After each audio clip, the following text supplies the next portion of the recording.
Armenians across the globe are honoring the millions who perished in World War I in what they characterized as genocide by the Ottoman Empire. Turkey denies this. We do not blame today's modern-day Turks for what happened 102 years ago. But there's a moral responsibility that the leadership of the country that claims, succession from the Ottoman Empire to address that. Armenians, he says, have a lot to be grateful for.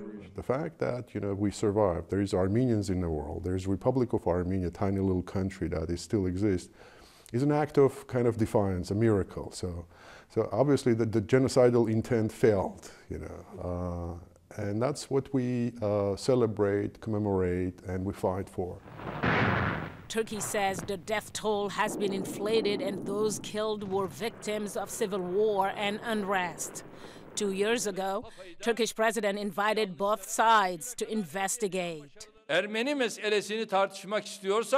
If you want to discuss the Armenian issue, we first need to present the incident in actuality, and this is a job for historians.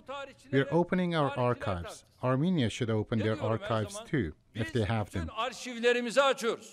While the atrocities are broadly accepted by the United Nations, the Pope, and many countries as genocide, recent U.S. administrations have also resisted using the word. The Armenian National Committee of America's executive director.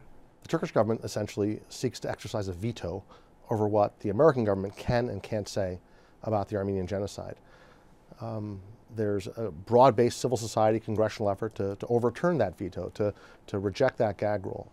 We were unsuccessful in our attempt to reach out to the Turkish embassy for comments. Via Skype, Thomas Deval is the author of Great Catastrophe, Armenians and Turks in the Shadow of Genocide. Lots of Turks died in that war, some at the hands of the Russian army, and Turkey itself was occupied and broken up. And so the Armenians, I guess, were identified at that time as being the enemy. But he also says the Turks are beginning to see things differently. Turkish historians and scholars have started writing about this. Books have been published in Turkey. My own book on this issue was published in Turkey earlier this year, which would have been unthinkable a few years ago. So society has changed a bit. It's very dangerous for Armenians right now. Meanwhile, the promise, set against the backdrop of the mass killings and deportation of Armenians during the First World War, is bringing the story to moviegoers. Mariama Diallo, VOA News, Washington.